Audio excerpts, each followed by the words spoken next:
தமிழ் செய்திகள். மனதை மயக்கும் பாடகனாக மாறியிருக்கின்றார் திவினேஷ். திவினேஷின் பாட்டுகள் பலரையும் ஆச்சரியப்பட வைத்திருக்கின்றது.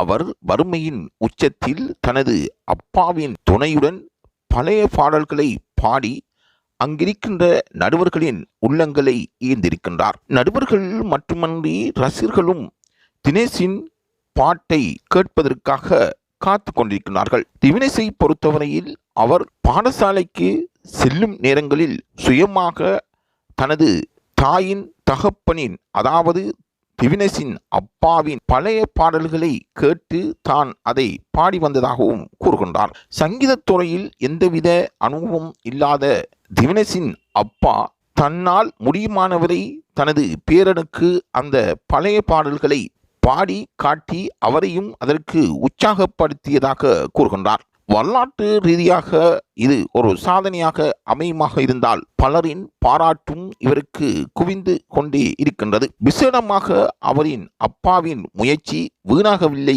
என்பதுவே இங்கு கருதுகோளாக பார்க்கப்படுகின்றது. பலவருக்கு மத்தியில் பாடக்கூடிய துணிவும் ஆற்றலும் திவினேஷுக்கு இருப்பதாக கூறுகின்றார்கள். ஆகவே ஒருவருடைய வெற்றிக்கு பின்னால் இன்னொருவர் இருக்கின்றார் என்பதுவே இயற்கையின் நியதியாகும். ஆகவே இந்த சரிகமபா நிகழ்ச்சிக்கு இவ்வாறான சிறுவர்கள் பங்கு பற்றுவதை வரவேற்பதாக கார்த்திக்கும் சீனிவாஸ் அவர்களும் கூறியிருப்பது பலரையும் ஆச்சரியமடைய செய்திருக்கின்றது.